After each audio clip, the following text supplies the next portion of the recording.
Okay, so apparently there's this article going around that everybody's been talking about overweight people. A lot of content creators covered it. People sent me like Abin Preaches video, Obese to Beast video. I'm curious. So it's called These 4 Social Media Influencers Were Swept Up by a Movement that, by the way, doesn't move very much, that claims obesity is perfectly healthy. The tragic truth is they have all died under the age of 45. Interesting. I wonder what movement that is, because, you know, generally speaking, the internet gets very sensationalized. Sorry, I'm a little sick and I'm just like a little out of it. Don't worry. So if I close my eyes, it's just to focus. Generally speaking, on the internet, there is the craziest of everybody. But for the most part, body positivity, what it's supposed to be is like, hey, like learn to love yourself so that you'll do better for yourself, and don't shame people for being overweight. Like, my idea, and this is how I personally deal with my obesity, is like, I think that a healthy amount of shame, motivating shame, is a good thing. Like, okay, I don't like that I'm fat. I feel a little bit shameful of that, so I can move and become better. But you shouldn't shame a fat person, because, like, obviously fat people need to be comfortable in public to lose weight. You know, you need to move around, blah, blah, blah, blah. So I wonder if this is actually like the right representation of the body positive movement, or if this is like one of those internet crazy, you know, wackadoodles. I don't know. Anyway, the final video posted by Brittany Sowers TikTok. Who's this? Oh, I guess I can't look it up. Brittany Sowers TikTok page makes for upsetting viewing. Are they going to show it to us? Oh man, that would be so sad. Did she pass away? Is this it? Is this? I feel like that's not her, but okay.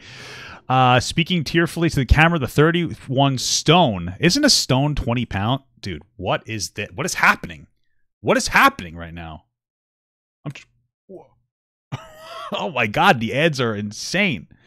The 31 stone social media star, who often posted defiantly body positive content about how hot she felt in certain outfits, admitted with shocking candor that she had ruined her life with food and binge eating. Yeah, it do be like that sometimes, baby. I'm wondering what her TikToks. I want to kind of watch that last TikTok if I can find it on here. And it had left her aged just 28. Wow. Full of regrets. Brittany had a virtual what? Oh, okay, sorry. Everything's messed up. Oh, wait, is this it? Born in 19... Is this her? Oh, my lord. This couldn't be her. It's just a lot of... I ruined my life with food. Been... Oh, okay, so she made a new one. Fat girl, want a fat girl, give me a fat girl. Incredible. Oh, did she already pass away? I ruined my life with food, a stone is 14 pounds. And lack of self-care. Yeah. And I'm hoping that it's not too late for me this time. Did she actually pass away? I haven't been to the store in 2 years, maybe more now, I guess.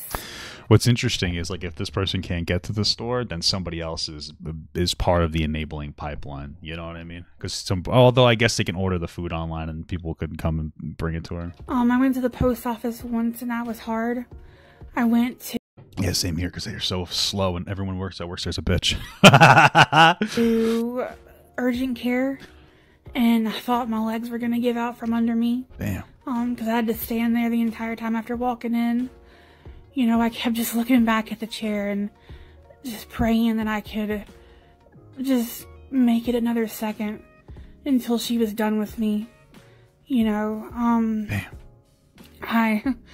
I couldn't even probably go check the mail right now. Between, you know, the growth I have in my fupa. So not my apron, but my pelvic region. It's about 30-40 pounds now. I go in January to see what it is, because apparently there has been a big misunderstanding where my doctor thought I was having issues with my apron, but no, it is Is the apron is like when you have such a huge stomach that it hangs down over your body, right? I'm pretty sure that's what an apron is. The growth below that I have to physically move when I walk. Jesus Christ. Anytime I roll or move or anything, I have to adjust it. And I can't wear my leggings or shorts anymore. Oh my God. I'm out of breath constantly. You know, and I wish I knew the cost of eating. I wish I knew the cost of the comfort at the time that I was seeking. And I just want this to be a warning to other people. Also, I think she has a filter over her eyelashes, which looks interesting. People that just need to hear the hard truth, you know, that if you if you keep it up and you keep, you know, gaining and not taking care of yourself and moving around and doing what you need to do, you know, your health is going to decline. Yeah, you know, it's interesting because I feel like most people do know that, but then maybe that's because I'm 33. You know, when I was younger, you don't realize when you're like 20, and I think that this is especially for women, because I think that being overweight hurts men more because the way my understanding is that you should look this up, but the way that fat deposits around men is more constricting on the vital organs than women. I guess women are kind of designed to be a little more overweight than men, which makes sense. But you don't realize it until like you hit that mid-20 mark, and then things start to rapidly go down. It takes a while for it to, like, you know, you eat like shit when you're growing up, or I did. I was also very active though too, and then it hits you like a brick. And especially in this technology, you know, era where people are using a lot of technology, you don't really go outside, you don't exercise as much. Like, I was always a big kid, but I was also very athletic when I was young. But, you know, I don't know. It does hit you like a brick when you're like mid-20s. And by then, somebody has established bad eating protocols for you. You know, like the reality is I got fat because my mom fed me like an asshole. I love my mother. She did a great job raising me. Every parent fails in some capacity, you know what I mean? But, you know, now she's passed that on to me, and it's my responsibility to deal with. But pretty much everybody, you know, they are raised dealing with behaviors that they didn't really create. And I think that we need to treat obesity like a mental health problem, like an addiction problem, and do the right thing for it so that we can actually change people's eating protocols. Because it's hard. Like, you know, the one thing that's unique about being addicted to food is that it's the only thing that you can get addicted to that you need. Like, you don't need cigarettes. You know, you don't need alcohol. You don't need heroin. You don't need anything else, but you need to eat food. And so, like, when you're addicted to food, you have to change the food that you're eating, but you still have to eat. And part of it's that, like, you get these cravings and they make you not want to eat good food and blah, blah, blah, blah, blah, you know? And then we have a bunch of diet culture around that can be very toxic and sensationalized and glorified. Like, oh, don't eat this food, blah, blah, blah. Lose 10 pounds in a week. It's great. It's not good for you. You really probably shouldn't be losing more than, depends on how, like, for me, I don't think that more than 2 or 3 pounds a week would be healthy to lose. So, yeah. Possibly, you know, this is my experience, but, you know, my health declined. You know, I can. Oh yeah, you're right. You need cigarettes. I do what I need to do, you know, to take care of my husband and stuff still, and I make things work, and I can do the things that I need to do, but they're very, very hard. Yeah. That's how it feels to goon. You know, I had to have help trimming my toenails the other day. Damn. Because I felt so out of my wife's probably listening. Wait, babe, you want to cut my toenails? They're fucking terrible right now. Breath trying to lean over and do my toes. Damn. There's just a lot that is taken away from me. That's and terrible. I want you to know that it's not worth it. Yeah. Food's not worth your life. And I really hope that I can turn it around this time, because it's really scary how bad things can get. That's sad, man. That's sad. All right. Anyway, apparently, yeah, Brittany had been a virtual prisoner in her own home for 2 years, dealing with type 2 diabetes and repeated bouts of skin infection, cellulitis, which had caused a growth in her pelvis weighing more than 2 stone. She had even been forced to ask someone else to cut her toenails. Okay, we heard that. Yet she hoped desperately that it wasn't too late to save herself. I'm scared I'm going to end up in a bad place my body cannot recover from, she said to her 500,000 TikTok followers. I want you to know it's not worth it. Food isn't worth your life. I don't think that woman died. This person died. This is Waffler, 69, died of a presumed heart attack, according to his brother. Age is 33 in January. Real name Taylor, Taylor something. I can't pronounce it. I'm just not even going to bother. He did not flaunt his weight, but amassed 1.9 million followers by posting videos reviewing bizarre food, including reindeer meat and tinned ham from the 60s. I mean, I feel like part of that issue is the type of food. That sounds like expired to me, but his last video posted the day before he died showed him eating a giant Fruit Loop in milk. Yeah, I remember that. A well-known activist, professor of fat studies, Dr. Kat Paws, who questioned the links between weight and health. Okay, well, there's quite a few sausage links between those. There's plenty of links between weight and health, of course. You're better off exercise. Exercise, I feel like, is number one. Even if you're overweight, if you're exercising I think they say 3 hours a week, you're doing profoundly positive amounts for your body, Lost her life at age 42 based at Massey University, New Zealand. She also presented the Fat Positive radio show. Interesting. Thank you so much. Became a member. Thank you so much for the medium gut. Within a week of posting the film last December, Britney was dead. Oh, really? That other girl died? What film? Whatever. Her death turns to a spotlight on the controversial body positive and fat acceptance movements that have seduced Britney and millions of vulnerable young people like her. Maybe. I feel like jumping to this idea, I don't know. I have a very negative, in my opinion, there's a very negative connotation to the term seduced. I feel like instead of talking about how bad body positivity is, we should talk about what it's supposed to be. And like I said, it's like, don't bully fat people and learn to love yourself so that you will better yourself and make healthier decisions. I think that saying body positivity, and this is the problem, and I'm not saying Daily Mail is doing this, but there's two general camps that it seems like. There's like the pro body positivity, and then there's like the anti body positivity. And the people who are anti body positivity tend to just hate fat people and their existence their existence. And they're not really trying to help fat people. They just want to bully fat people. And that's a lot of body positivity is saying like, hey, can you stop bullying people for the virtue of their existence, which I agree with. And so instead of being like, hey, this is toxic, you should better yourself, but we'll also be nice to you, they say, fuck you, fuck all of it, throw it all out because we just want to be rude to you. And so I don't want to go too hard in negatively on fat acceptance because there is a positive to it. And it's like, don't bully people for being fat. It doesn't help them lose weight. It's just it's virtue bullying. It's to make you feel better about yourself. You get to be like, oh, you're fat, blah, blah, blah. I'm helping you. You're not. You know that you're not. You're just trying to be hateful. There's a lot of virtue bullies on the internet. It's the same people that cancel people for saying something stupid 10 years ago. It's virtue bullying. The past decade has seen extraordinary momentum building around a central argument that being obese doesn't have to mean unhealthy. In other words, you can be fit and fat. I guess. I don't think it's as prevalent as that, but okay. I think that most people offline are just saying like, hey, leave me alone. But branded health at every size, or HAES, the philosophy has at its heart. What if we can cure every cancer one day? What Some the may fuck? Consider that unimaginable. Shut the fuck up. We're not those. Sorry. I understand you need advertisements, but holy fuck. At this point, I don't want to cure the cancer. Get away from me. Sorry.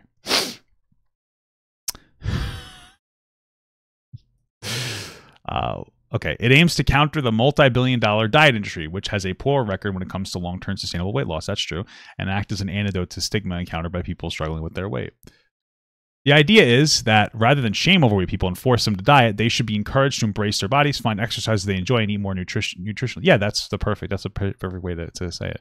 But dude, how the fuck am I supposed to read your article? Okay. But some say those philosophies have been taken to the extremes. Some of them can be, particularly on social media, by celebrating morbid obese while ignoring its serious health dangers. Yeah, I agree. The U.S. edition of Cosmopolitan magazine was criticized for running covers featuring plus-size women in yoga pants under the headline, "This is healthy." Let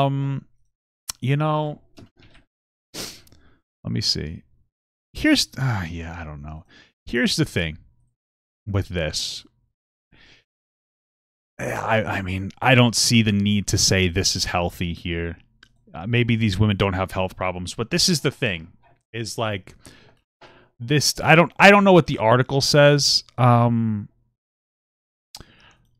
Maybe this is clickbait. I don't know. But if the article's like, hey, we're overweight, but we still exercise and it made us healthier, I'd be like, okay, that makes sense, because now you're operating with big better instead of perfect. So it's like, you know what? I'm still 300 pounds or I'm still 250 pounds, but I exercise a half an hour every day. So this is healthier than I was before, and I don't know how much more progress I'll make, but this has been a sustainable life goal, or this has been a sustainable life change that I've made for 6 months, and I'm so much healthier. That's a great message. You know, if we can get fat people to just walk a half an hour every day like myself, you know, sustained forever, that even if you don't lose a significant amount of weight, you will be healthier, and it's a step in the right direction, right? I think that aiming for perfection, people often will fail. But if you aim for just like better, I think that you can make some pretty extraordinary changes, and you can kind of go from there. So, you know, if you weigh 300 pounds and you start walking half an hour every day, even if you don't lose weight, you're healthier because you're just exercising more, and your body is just gonna, you know, it's gonna thank you for that. So now, does this article say that? I have no idea. What the hell? Sorry. Healthier is not healthy. No, but it's a step in the right direction. That's how everybody needs to move. You can't go to 0 to 100. You know, you have to make that step to 10. And then, you know, you have to get used to 10, and 10 has to be a permanent part of your life, which can take a while. And then you move to 20, right? That's the goal. That's how everything should work, because people who do like the all or nothing tend to fail. So, okay. Sorry. As part of a drive to challenge beauty stereotypes, it also featured U.S. plus-size model Tess Holliday, who is 5'3" and 300 pounds, as BMI of 53, more than double her healthy range. A decision condemned as dangerous and misguided. Yeah, I think it's fine to have fat models. I think that's great. You know, who doesn't like to jack off to fat girls? I do. I like to. But I think that tagging it with like, this is healthy, that's just silly, right? Like if there was like a fat model and she's like, here's what I do to exercise to try to stay healthy, and, or, you know, even if I don't lose weight, that's a great message. Because now you're telling like young, mostly fat women, because fat women like read Fat Women, right? Like, hey, do this and you could be a little healthier. It's like, oh, cool. Oh, hey, every day I wake up and I do yoga for half an hour. Oh, cool. You know what I mean? Like, that would be cool. But it always seems to be tagged with like, this is healthy. Like, just don't do that. Just have the fat person be a model. And then maybe if there's an article, have them talk about how they still actually do exercise and they still try to be health conscious, even if it's not perfect, you know?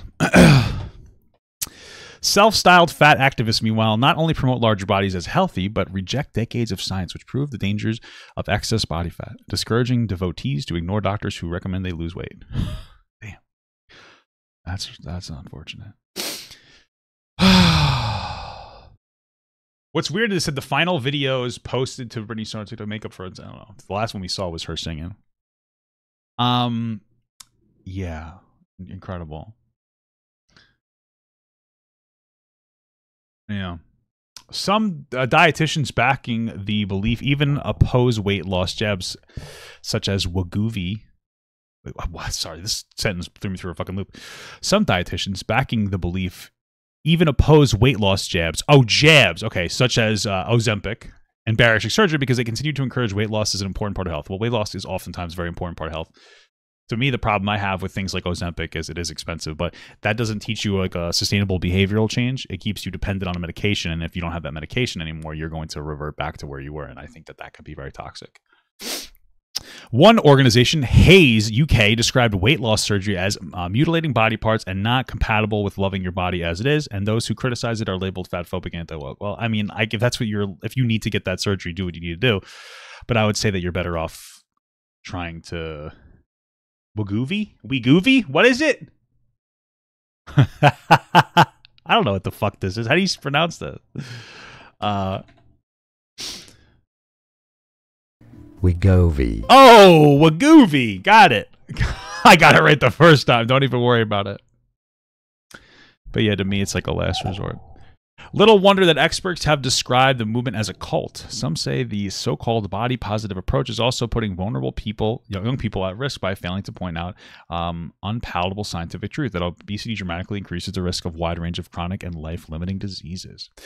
In some cases, they say, it could prove attractive to those with binge eating disorders, like U.S.-born Brittany, after all. She is not the only one to lose her life. Yeah, that's fair. Another TikToker, Waffler69, died in a presumed heart attack. Okay, gotcha. We talked about that one already. What the hell's going on here? Jamie Lopez, who starred in the U.S. TV reality supersize salon, died from a heart attack. Damn. Or heart complications. Real name, Taylor. Wow, this is long. He did not flaunt his weight. Wait, what? Oh, we're doing the other guy now. Okay, we already read this part before.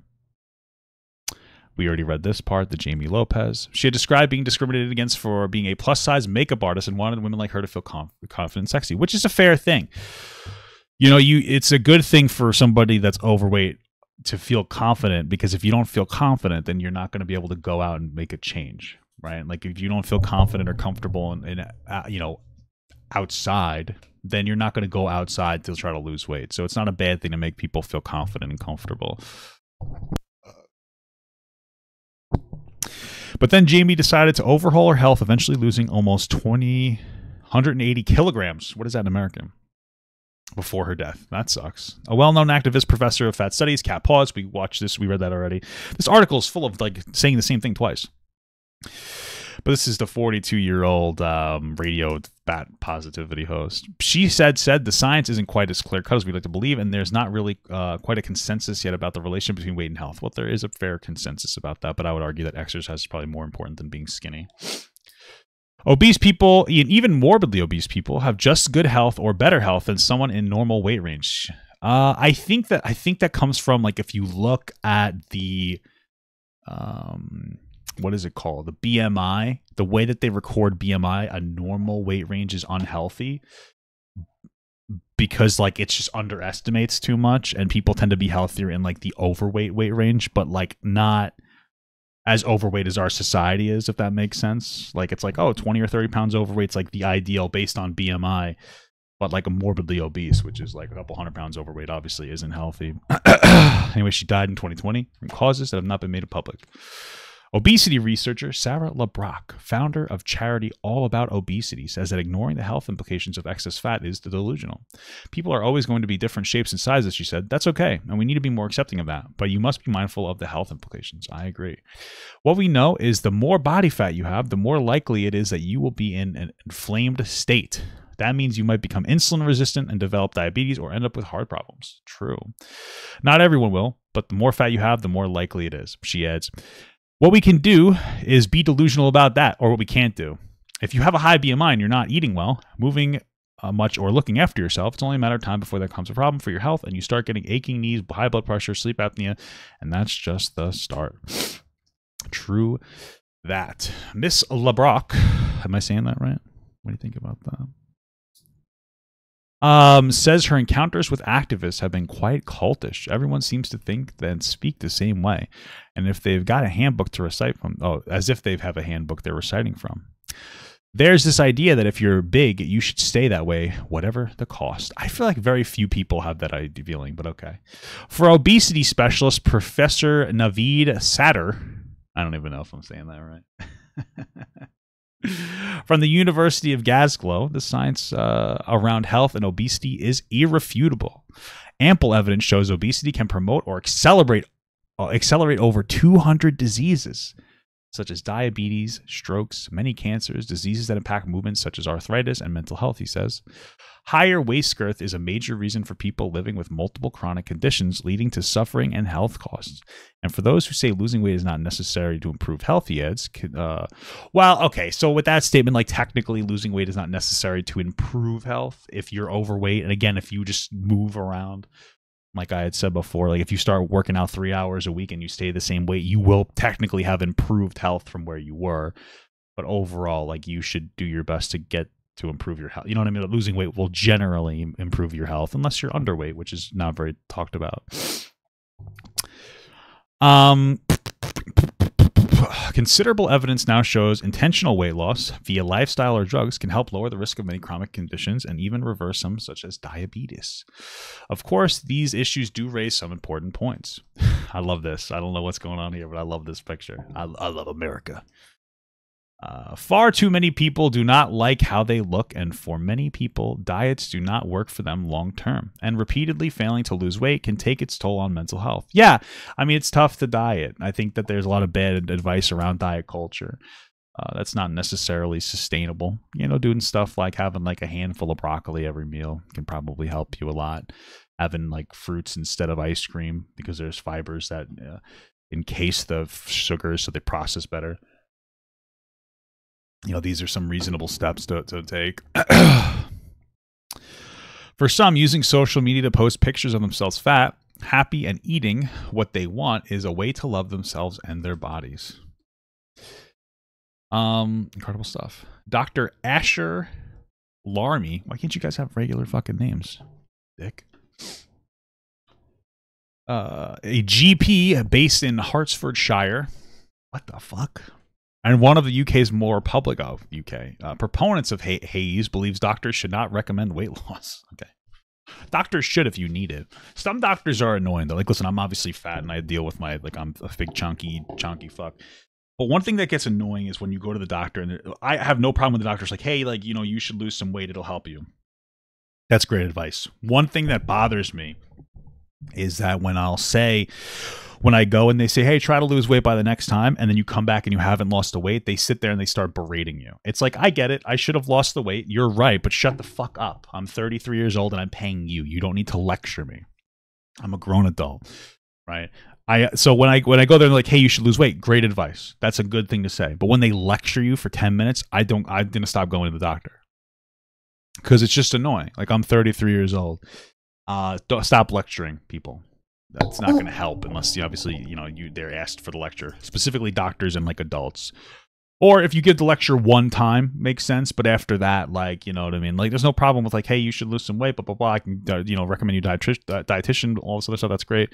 But like a legitimate lecture consistently is just annoying. It's going to make people just be like, okay, I get it. Like, I made a bad choice. Like, fuck off.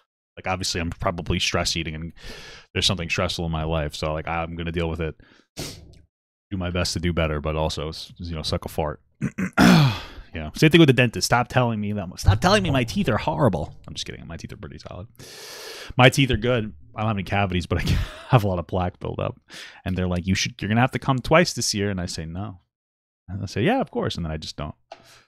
How many doctors actually do that? I think a lot of doctors do that. I've had multiple doctors do that. You know, you're saying that you had an overweight person that doesn't have the problem. I think a lot of doctors, there's another problem too, where like, if you go to the doctor, my wife's had this issue where she had like, I forgot what it was. I think she had like it was her psoriasis because she has psoriasis and she had like a psoriasis patch and it was like irritating her. And she's like, oh, I have this issue. And they're like, oh, you're just fat. And they just send her home. And it's like, dude, like, okay, yeah, maybe you're fat. And that might be having a negative impact on your psoriasis, but still treat the issue. You know, some doctors can be just fucking stupid and annoying. They're right about losing weight, but some of them are just stupid. So, again, I understand lose weight, but like if you have a psoriasis patch or if you have something that's you're dealing with, you're going to have to treat that first. Because if you don't, then how are you going to lose weight, right? Like if you have an uncomfortable like something going on and you don't treat that first, then how are you going to lose weight? Yeah, psoriasis in your ears. It's like, oh, you have psoriasis in your ears. And they're like, oh, you're just fat. And they send her home. It's like, what is that? How does that help? Wouldn't you want to help cure the psoriasis in the ears? It doesn't even make sense. Like, yeah, we should lose weight, but also deal with the problem I have now. I'm paying you money to go to the doctor's office, you fucking dumb piece of shit.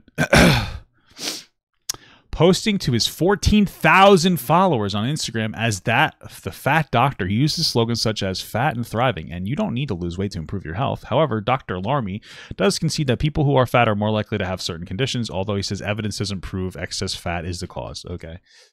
Well, is it the excess fat that's the cause, or is it just eating like shit? And like people who have excess fat tend to eat like shit. I mean, either way, it's not good. Yeah. He explains, what is more important in driving illness? What is more important in driving illness is chronic stress, the impact of repeated dieting, and weight stigma and discrimination, which fat people receive poor far poorer care. I mean, there's probably a level of truth to that.